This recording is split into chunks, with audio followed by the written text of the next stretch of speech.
సినీ వాయిన మహా నేను mister B. నా మాట సూటిగా ఉంటుంది, మ్యాటర్ క్లియర్గా ఉంటుంది. మీరు చూస్తున్నారు మిస్టర్ బి ఛానల్. ఈ వీడియోలో మనం మాట్లాడుకుందాం మార్కో మూవీ రివ్యూ. మార్కో ఈ సినిమా మొన్న క్రిస్మస్ పండుగ సందర్భంగా మలయాళంలో రిలీజ్ అయింది. బ్లాక్ బస్టర్ అయింది. సరే, బ్లాక్ బస్టర్ అవడం సహజమే కదా అనుకోవడం జరిగింది. కానీ ఏంటంటే ఈ సినిమాకి టాక్ వేరే వైలెన్స్ ఉంది, బీభత్సమైన వైలెన్స్ ఉంది. సెన్సిటివ్ గా ఉండేవాళ్ళు, చిన్నపిల్లలు ఈ సినిమాని చూడొద్దు అని కండిషన్ పెట్టారు. చాలా స్ట్రాంగ్ గా కండిషన్ పెట్టారు. ఏం బాబు, మీరు పుష్ప 2 చూడలేదు సరిగ్గా, కానీ ఈ సినిమాని చూశారు.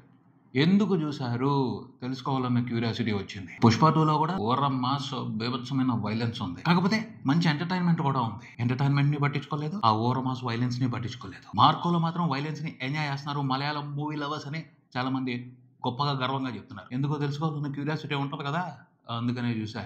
చూసిన తర్వాత అర్థమైంది, క్లారిటీ వచ్చింది.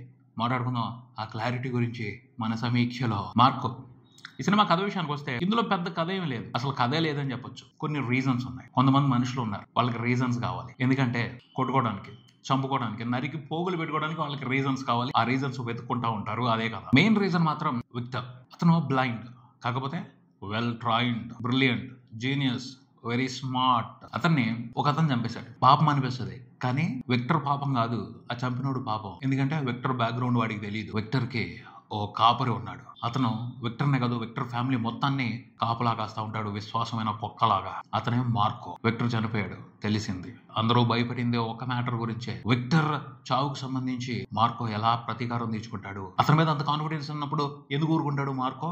మొదలు పెట్టాడు ప్రతీకార యుద్ధం. ఆ మారణ హోమం ఎలా జరిగింది, ఎంతో భీకరంగా, ఎంతో బీభత్సంగా జరిగింది తెలుసుకోవడమే ఈ సినిమా. విశ్లేషణ విషయానికి వస్తే ఈ సినిమాకి మార్కో అనే టైటిల్ కరెక్ట్ అనేది నాకు అనిపించలా. రక్త తర్పణం, రక్తాభిషేకం, రక్త ప్రవాహం, రక్త సునామీ ఇలాంటి టైటిల్స్ అయితే యాప్ట్ గా ఉండేవి, పర్ఫెక్ట్ గా సరిపోయేవి. ఎందుకంటే ఈ సినిమాలో చాలా భాగం మారణ హోమమే ఉంది, బీభత్స కంకాళ మారణ హోమమే ఉంది. కరికరం లేకుండా ఒకళ్ళొకళ్ళు చంపేసుకోవడాలు. ఈ సినిమాలో ఉన్న క్యారెక్టర్స్ అన్ని కూడా క్రూర మృగాలు, రాక్షసులు, కంకాళ కాశ్మోరాలు. ఒక్కడికి జాలి, దయ, మానవత్వం అంటే ఏంటో తెలీదు, పట్టించుకోరు. మనుషులు కాదు వాళ్ళు. మనుషులు అసలు అంటానికి అవకాశమే లేదు వాళ్ళని. మానవ శరీరాలని మొక్కలు మొక్కలు చేసుకుంటా ఉంటారు, మనుషుల రక్తంతో అభిషేకం చేసుకుంటా ఉంటారు. అదే వాళ్ళ పని, అదే వాళ్ళ వ్యాపకం. కథలో చెప్పుకున్నాం కదా, అలా చేయటం కోసం, అలా చంపుకోవడం కోసం, అలా కొట్లాడుకోవడం కోసం వాళ్ళు రీజన్స్ ఎత్తుకుంటా ఉంటారు. ఈ సినిమా డైరెక్టర్ అలాంటి రీజన్స్ సెట్ చేసి పెట్టాడు. ఎక్కడైనా ఒక క్యారెక్టర్ కి కోపం తగ్గిపోతుంది, ఆవేశం చల్లారిపోతుంది, పగ తీరిపోతుంది అనగానే ఇంకొక పాయింట్ తీసుకొస్తాడు. వాళ్ళు పగ చల్లారిపోతే సినిమా ఉండదు కదా, అందుకని కొత్త రీజన్స్ పట్టుకొస్తాడు. అలా సినిమా అయిపోయేంత వరకు ఏదో ఒక రీజన్ రైజ్ అవుతానే ఉంటది, వాళ్ళు కొట్టుకు చస్తానే ఉంటారు. ఒళ్ళు జలధరించే ఎక్స్పీరియన్స్, గగుర్పాటు కలుగుద్ది, జుగుప్స కలుగుద్ది. బాబోయ్ ఏంట్రా ఈ బీభత్సం అని ఖచ్చితంగా ఒక రకమైన ఫియర్ ని ఫీల్ అవుతాం.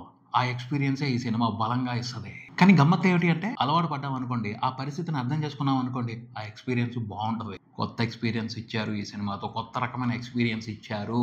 కాకపోతే ఒక కండిషన్, సున్నితమైన మనసులో ఉన్న వాళ్ళు ఈ సినిమాని చూడొద్దు, చిన్నపిల్లలకి చూపెట్టొద్దు, 18 సంవత్సరాలు దాటని వాళ్ళకి పొరపాటున కూడా ఈ సినిమాని చూపెట్టొద్దు. వాళ్ళు రైట్ ఆడియన్స్ కాదు. ఈ సినిమాకి ఏ సర్టిఫికేట్ ఉంది, సో దానికి రెస్పెక్ట్ ఇవ్వాలి. చెప్పేది ఏమిటి అంటే, భయానకం, బీభత్సం కూడా నవరసాల్లో భాగమే. ఆర్ట్ లో అవి కూడా భావోద్వేగాలే. ఆ భావోద్వేగాల్ని ఓ సినిమాగా, కథగా చూపించవచ్చు.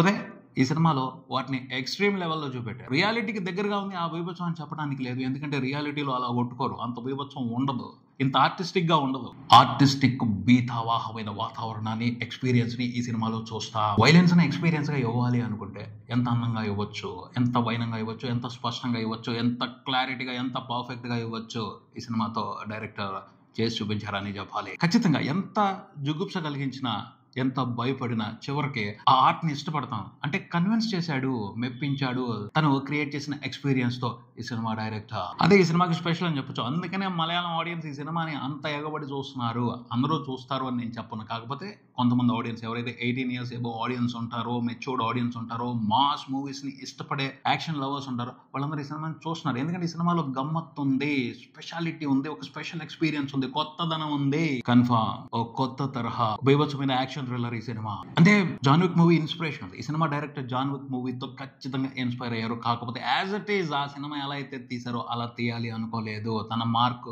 వదలాలి అనుకున్నారు. తను అలాంటి కథని చెప్తే, అలాంటి వాతావరణంలో కథని చెప్తే ఎలా ఉంటది, తన వేలో తను చెప్పుకుంటూ వెళ్ళాడు. ఈ సినిమాకి taking, direction, super wonderful plus అని చెప్తాను. సరికొత్త థ్రిల్లింగ్ ఎక్స్పీరియన్స్ ని ఎంజాయ్ చేస్తా. ఆ డైరెక్టర్ డైరెక్షన్ ని అబ్జర్వ్ చేస్తే నాకు అనిపించిన ఫీలింగ్ ఏమిటి అంటే, ఎవర్రా ఇతను నరకం నుంచి ఏమైనా లీవ్ తీసుకుని వచ్చాడా అని అనిపించింది. కొంచెం స్థిమితంగా కూర్చోబెట్టి త్రివిక్రమ్ గారి ప్రాస కామెడీ డైలాగులు, పువ్వుల్ని అమ్మాయిల్ని చూపిస్తే శాంతపడతాడేమో అని కూడా అనిపించింది. కానీ కూల్ అయ్యే రకం అయితే కాదు, ఎందుకంటే అతని డైరెక్షన్ లో ఒక రకమైన సైకో వ్యవహారం ఉంది. సైకో డైరెక్షన్ అది, అందులో అనుమానం లేదు. కాకపోతే అది ఆర్టిస్టిక్ గా ఉంది, పర్ఫెక్ట్ గా ఉంది. అది గమ్మత్తు విషయం ఉన్న డైరెక్టర్, అందులో అనుమానం లేదు.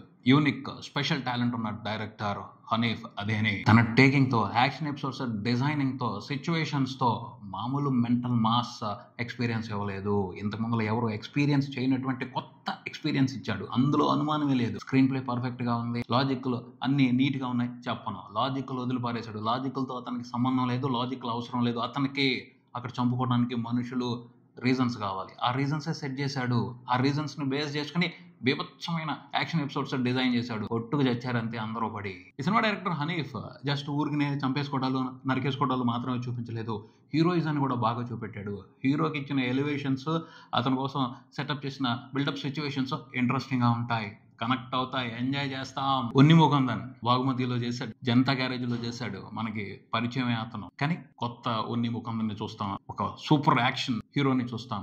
టెరిఫిక్ గా పర్ఫామ్ చేశాడు యాక్షన్ ఎపిసోడ్స్ అన్నింటిలో కూడా. ఆ క్యారెక్టర్ కోసం ప్రిపేర్ అవడానికి ఒళ్ళు హోనం అయిపోయి ఉంటుంది. యాక్ట్ చేసే సందర్భంలో కూడా ఒళ్ళు హోనం అయిపోయి ఉంటుంది. సరిగ్గా ఒక 4 యాక్షన్ ఎపిసోడ్స్ ఉన్నాయి. వాటిలో అతని పర్ఫార్మెన్స్ మామూలు కష్టం కాదు అసలు. కానీ మనం ఎంజాయ్ చేస్తాం, ఫుల్ గా ఎంజాయ్ చేస్తాం. ఇంటర్వల్ ముందు ఒక ఎపిసోడ్ వస్తుంది, టెర్రిఫిక్ అంతే. ఇంటర్వల్ తర్వాత వరుసగా యాక్షన్ ఎపిసోడ్స్ వస్తానే ఉంటాయి, ఒకదాన్ని మించి ఒకటి ఉంటది. ప్రతి యాక్షన్ ఎపిసోడ్ లోనూ వైలెన్స్ మోతాదు పెరుగుతానే వెళ్తది. ప్రీ క్లైమాక్స్ కి వెళ్తే ఇంకా అది అసలు ఎక్స్ట్రీమ్ లెవెల్ అనమాట. ప్రీ క్లైమాక్స్ లో ఒక ఎపిసోడ్ ఉంటుంది, దానికి సంబంధించి మాత్రం నాకు చాలా అబ్జెక్షన్స్ ఉన్నాయి. కొంచెం కూడా కనికరం లేదా, ఇంత క్రూరుడు ఏంట్రా అని డైరెక్టర్ మీద నాకు కోపం వచ్చింది. అరిసాన్ కూడా 2-3 సందర్భాలు అలా రాశాడు, అలా చేసి పెట్టుకున్నాడు. అవసరం లేదేమో, అరే హీరో ఉన్నాడురా, మా హీరో అయితే అలా ఇవ్వడరా, అలా వదిలిపెట్టేయడరా అని మేము అరిచి చెప్పాను చాలా సార్లు. కానీ అతనికి కనికరం లేకుండా నేను వ్యవహరించాడు. చాలా దారుణమైన సిచ్యువేషన్స్ క్రియేట్ చేశాడు. బాధ అనిపించింది, ఇంకా హీరో ఎందుకురా అక్కడ అని ఎంత కోపం వచ్చిందో. అయినా సరే ఆ ఎమోషన్తో ఆడుకున్నాడు, డిస్టర్బ్ చేశాడు. డిస్టర్బ్ చేయడంతో కూడా ఒక కొత్త ఎక్స్పీరియన్స్ ఇచ్చాడు.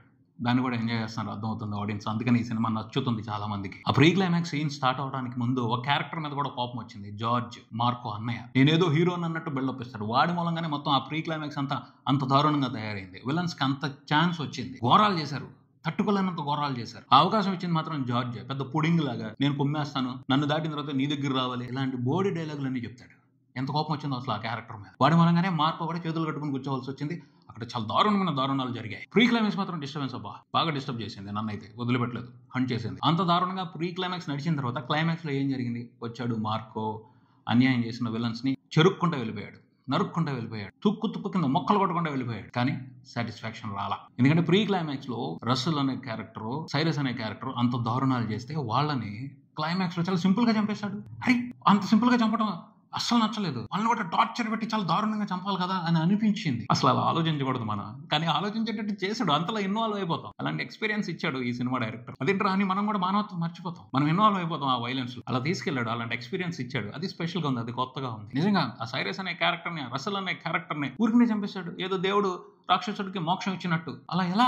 అంతకుముందు వాళ్ళు చేసిన ఘోరాలకి చాలా టార్చర్ అనుభవించి చావాలి అని అనిపిస్తుంది మనకి. అలా ఉంది ఎక్స్పీరియన్స్. బట్ అంతలా ఇన్వాల్వ్ చేశాడు director. That's what story telling. అతను కథ రాసుకోలేదు కానీ బ్రహ్మాండంగా కథ చెప్పాడు. Taking and the visual telling అద్భుతం. కంప్లీట్ డిఫరెంట్ ఎక్స్పీరియన్స్, డిఫరెంట్ లోకంలోకి తీసుకెళ్ళిపోతాడు. ఒక వేరే విధమైన కథా ప్రపంచాన్ని మనం ఎంజాయ్ చేస్తాం. బాగుంది, కొత్త తరహా సినిమా ఇది. తర్వాత ఇంకో బీభత్సం ఉంది ఈ సినిమాలో, రవి బస్రూర్ మ్యూజిక్. ఓర్ నా ఐ నో, సినిమా మొదలైన దగ్గర నుంచి అయిపోయేంత వరకు ఇతను చేసే బీభత్సం అసలు ఎక్స్ట్రీమ్ లెవెల్లో ఉంటుంది.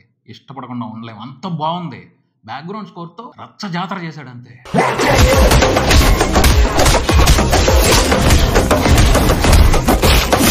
సినిమా స్టార్ట్ అయ్యేటప్పుడు టైటిల్స్ పట్టేటప్పుడు కూడా ఒక పాట నడుస్తూ ఉంటుంది. అది ఎంత బాగుందో, అక్కడే మూడ్ సెట్ అయిపోద్ది. మనం సినిమాలో ఉన్న కంటెంట్ తో కనెక్ట్ అవుతాం. వైలెన్స్ ఉన్న సినిమాని చూడబోతున్నాం అని ప్రిపేర్ అవుతాం. అలా ప్రిపేర్ చేసి నిదానంగా సినిమాలోకి తీసుకెళ్ళి ఇంకా అసలు ఎక్కడికక్కడ బ్యాక్గ్రౌండ్ స్కోర్ మాత్రం ఎంత బాగుందంటే అంత బాగుంది. రవి బస్రూర్ అని అరుస్తానే ఉంటాం, అంతలా ఇన్వాల్వ్ అవుతాం. అలాంటి టెరిఫిక్ ఎక్స్పీరియన్స్ ఇచ్చాడు. అలాగే సినిమా అంతా అయిపోయిన తర్వాత ఎండ్ టైటిల్స్ పడేటప్పుడు కూడా ఒక పాట పెట్టాడు. ఆ పాట ఎంత టెరిఫిక్ గా ఉందో, అది కూడా ఒక స్పెషల్ ఎక్స్పీరియన్స్. మొత్తం అంతా చూసేసి ఒకసారి రిమైండ్ చేసుకుంటూ ఉంటాం, ఈ సినిమాలో మనం ఎలాంటి ఎక్స్పీరియన్స్ చూసాం, మార్కో క్యారెక్టర్ ఎలాంటిది అనేది ఆ పాటలో వస్తూ ఉంటాం. ఎవరు నాయన అసలు ఇది మామూలు సినిమా కాదు. అప్పుడు అనిపించింది, ఒరే మలయాళం ఆడియన్స్ మామూలు వాళ్ళు కాదు, తెలుగు వాళ్ళే వాళ్ళకంటూ సపరేట్ టేస్ట్ ఉంటుంది.